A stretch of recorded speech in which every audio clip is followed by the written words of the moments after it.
Hi all welcome back to Sana's channel. ഇന്നത്തെ വീഡിയോയിൽ കാണിക്കുന്നത് വളരെ ഹെൽത്തിയായ ഒരു കിടിലൻ റെസിപ്പിയാണ്. റാഗിപ്പൊടി കൊണ്ടുണ്ടാക്കി ആവിയിൽ വേവിച്ചെടുത്ത ഈ നാടൻ പലഹാരം വേവിച്ചെടുത്തത് കോണിൻ്റെ പോള ഉപയോഗിച്ചിട്ടാണ്. അതാണ് ഈ റെസിപ്പിയുടെ പ്രത്യേകത. അപ്പോൾ ഇതെങ്ങനെയാണ് ഉണ്ടാക്കുന്നതെന്ന് അറിയണ്ടേ? എന്നാൽ പിന്നെ വീഡിയോ കണ്ടാലോ.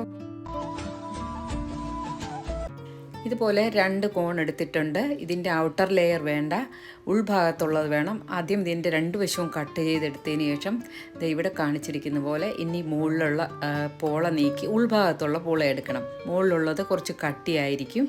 വാഴയില കിട്ടാതാവുമ്പോൾ ഇങ്ങനെയും വേവിച്ചെടുക്കാം എന്ന് കാണിച്ചു തരികയാണ് ചെയ്യുന്നത്. അതുപോലെ എനിക്കിവിടെ വാഴയില കിട്ടാൻ കുറച്ച് പ്രയാസമുണ്ട്. അതുകൊണ്ട് എൻ്റെ പെട്ടെന്ന് തോന്നിയ ഒരു ബുദ്ധിയിൽ ചെയ്തതാണ്. കോണിൻ്റെ ഉൾഭാഗത്തുള്ള പോള പൊളിച്ചത് ചൂടുവെള്ളത്തിൽ കഴുകി ഇവിടെ വെച്ചിട്ടുണ്ട്. കൂടാതെ ഒരു നേന്ത്രപ്പഴവും പിന്നെ ഒരു നേന്ത്രപ്പഴത്തിൻ്റെ പകുതിയും ഇതുണ്ടാക്കാൻ എടുത്ത് വെച്ചിട്ടുണ്ട്. ഇനി പലഹാരത്തിൻ്റെ കൂട്ട് തയ്യാറാക്കാം. ഇതിലേക്കായിട്ട് ഒരു പാൻ ലോ ഫ്ലെയിമിൽ സ്റ്റൗവിൽ വെച്ച് കൊടുത്തിട്ടുണ്ട്. ആദ്യം ഒരു ചെറിയ സ്പൂൺ നെയ്യ് ഇതിലേക്ക് ഒഴിച്ചു കൊടുക്കാം. എന്നിട്ട് 1 ടേബിൾ സ്പൂൺ പൊട്ടുകടല വറുക്കാനായിട്ട് ചേർത്ത് കൊടുക്കുന്നുണ്ട്.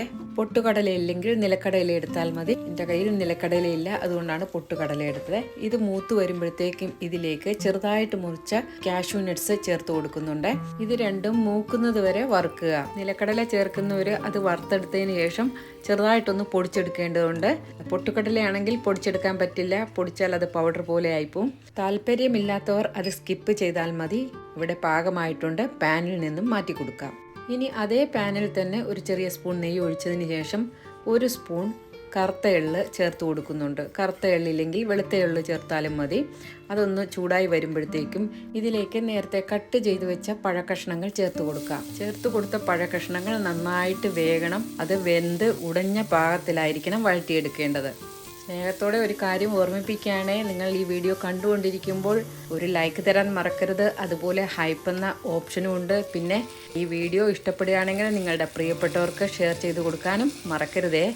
ഇതവിടെ പഴക്കഷ്ണങ്ങൾ നന്നായിട്ട് വെന്ത് ഉടഞ്ഞു കിട്ടിയിട്ടുണ്ട്. ഇനി ഇതിലേക്ക് ചേർത്ത് കൊടുക്കുന്നത് നേരത്തെ തയ്യാറാക്കി വെച്ചിരുന്ന ശർക്കര പാനിയാണ്. ഇത് ഏകദേശം 200 ഗ്രാമോളം ശർക്കര ഉരുക്കിയെടുത്തതാണ്. ഇത് സ്പാറ്റുല വെച്ച് നന്നായിട്ട് മിക്സ് ആക്കി കൊടുക്കണം. ശർക്കര നന്നായിട്ട് തിളച്ച് വരുമ്പോഴത്തേക്കും ഇത് സാവധാനം മിക്സായി വരും. ഇവിടെ ശർക്കരപ്പാനി നന്നായിട്ട് തിളച്ച് വന്ന് മിക്സ് ആയിട്ടുണ്ട്. ഇനി ഇതിലേക്ക് ചേർത്ത് കൊടുക്കുന്നത് ഒരു ചെറിയ ബൗൾ നിറയെ ചിരകിയ തേങ്ങയാണ്. തേങ്ങ ചേർത്ത് നല്ലതുപോലെ മിക്സാക്കി കൂട്ട് തിളച്ച് വരുമ്പോഴത്തേക്കും ഇനി ചേർത്ത് കൊടുക്കുന്നത് 250 ഗ്രാമോളം റാഗിപ്പൊടിയാണ്. റാഗിപ്പൊടി ചേർക്കുമ്പോൾ ലോ ഫ്ലെയിമിലായിരിക്കണം. ഇത് മിക്സാക്കി കൊടുത്തുകൊണ്ടേയിരിക്കണം, ഇല്ലെങ്കിൽ പെട്ടെന്ന് ഇങ്ങനെ കട്ട കെട്ടും. അതുപോലെ ഇതിലേക്ക് ഇനി കുറച്ച് വെള്ളം ചേർക്കണമെങ്കിൽ ചേർത്ത് കൊടുക്കാം. കൂടുതൽ വെള്ളം വേണ്ട, 1/2 ഗ്ലാസ് വെള്ളം ചേർത്ത് കൊടുക്കുക. അപ്പോഴത്തേക്കും റാഗി നന്നായിട്ട് വെന്ത് മിക്സായി വരും. ടേസ്റ്റ് ബാലൻസ് ചെയ്യുന്നതിന് വേണ്ടി ഇതിലേക്ക് 2 നുള്ളു ഉപ്പും കൂടാതെ മണത്തിന് വേണ്ടി 1/4 സ്പൂൺ ഏലക്കാപ്പൊടിയും ചേർത്ത് കൊടുക്കാം. ഇതാ ഇവിടെ റാഗിക്കൂട്ട് നല്ലതുപോലെ വെന്ത് കട്ടിയായിട്ട് വരുന്നുണ്ട്. ഇനി ഇതിലേക്ക് ചേർത്ത് കൊടുക്കുന്നത് നേരത്തെ വറുത്ത് മാറ്റി വെച്ച പൊട്ടുകടലയും കാഷ്യൂ നട്ട്സുമാണ്. വളരെയധികം രുചികരമായൊരു കിടിലൻ പലഹാരമാണ്. അതുപോലെ ഹെൽത്തിയാണ്. ആവിയിൽ വേവിച്ചെടുത്തത്, അധികം എണ്ണയൊന്നും ഉപയോഗിച്ചിട്ടില്ല. ഇത് വറുക്കാൻ വേണ്ടി മാത്രം 2 ചെറിയ സ്പൂൺ നെയ്യ് ചേർത്ത് കൊടുത്തിട്ടുണ്ട്. ഇതാ ഇവിടെ കൂട്ട് നല്ലതുപോലെ കട്ടിയായിട്ട് വന്നിട്ടുണ്ട്. ഇത് പാകമായി. ഇനി ഫ്ലെയിം ഓഫ് ചെയ്യാം. എന്നിട്ട് മറ്റൊരു ബൗളിലേക്ക് മാറ്റി കൊടുക്കാം. റാഗിക്കൂട്ടിന് ചെറിയ ചൂടുണ്ട്. കയ്യിൽ പിടിച്ച് ഉരുട്ടാൻ പാകത്തിന് മാത്രമുള്ള ചൂടേ ഉള്ളൂ. ഇനി പലഹാരം തയ്യാറാക്കാം. ഇവിടെ നേരത്തെ പൊളിച്ച് മാറ്റി കഴുകി ചെറിയ ചൂടുവെള്ളത്തിൽ വാട്ടി വെച്ച ചോളത്തിൻ്റെ പോള എടുക്കാം. അതിലേക്ക് ഒരു കൈപ്പിടി കൂട്ടെടുത്ത് ഒന്ന് ചെറുതായിട്ടൊന്ന് നീളത്തിൽ ഉരുട്ടി ഈ പോളയ്ക്ക് ഉള്ളിലേക്ക് വെച്ച് കൊടുക്കാം. ഉള്ളിൽ വെച്ചതിന് ശേഷം ഈ ബൈൻഡ് ചെയ്യും മാതിരി ഒന്ന് ഒരു വശത്തുള്ള ഭാഗം ഒന്ന് മടക്കി ഉള്ളിലേക്ക് വെച്ച് കൊടുത്ത് ഇവിടെ കാണിച്ചിരിക്കുന്നത് പോലെ മറുഭാഗവും മടക്കിയെടുക്കാം. അപ്പോൾ ഇത് നല്ല സേഫ് ആയിട്ടിരിക്കും ഉൾഭാഗത്തിലുള്ള മാവ്. എന്നിട്ട് തീരെ കട്ടിയാകാൻ പാടില്ല, നടുക്കൊന്ന് പ്രസ് ചെയ്ത് കൊടുക്കണം. അപ്പോഴത്തേക്കും പരന്ന് വരും. ആവിയിൽ വേവിച്ച ഈ പലഹാരത്തിന് കട്ടി കുറഞ്ഞ് കുറച്ച് പരന്നിരിക്കുന്നതാണ് രുചി കൂട്ടുന്നത്. ഞങ്ങൾ സിറ്റിയിലേക്ക് ട്രാൻസ്ഫർ ആയതോടെ വാഴയില കിട്ടാൻ കുറച്ച് പ്രയാസത്തിലായി. ഇവിടെ വന്നതിന് ശേഷം എനിക്ക് വാഴയില ഞാൻ കണ്ടിട്ടേ ഇല്ല, ഉപയോഗിച്ചിട്ടുമില്ല. ചില ആവിയിൽ വേവിക്കുന്ന പലഹാരങ്ങൾ കാണുമ്പോൾ എനിക്ക് കൊതിയാകും ഇതെങ്ങനെയാണ് വേവിച്ചെടുക്കുന്നതെന്ന്. അപ്പോൾ എനിക്ക് തോന്നിയൊരു ഐഡിയ ആയിരുന്നു ഇത്. ആദ്യമായിട്ട് വേവിച്ചെടുത്താണ്, പക്ഷേ നല്ലതുപോലെ വർക്കായി. പലഹാരം നല്ല രുചികരമായിട്ട് തന്നെ കിട്ടി.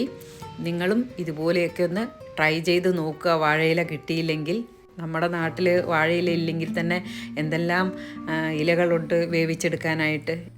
ഇതാ ഇവിടെ എല്ലാം തയ്യാറാക്കി വെച്ചിട്ടുണ്ട്. ഏകദേശം ഒരു 12 എണ്ണം കിട്ടി. ഇനി ഇത് 10 മിനിറ്റ് സ്റ്റീം ചെയ്തെടുക്കാം. ഇതിലേക്കായിട്ട് ഒരു ഇഡ്ഡലി കുക്കർ വെച്ച് കൊടുത്തിട്ടുണ്ട്.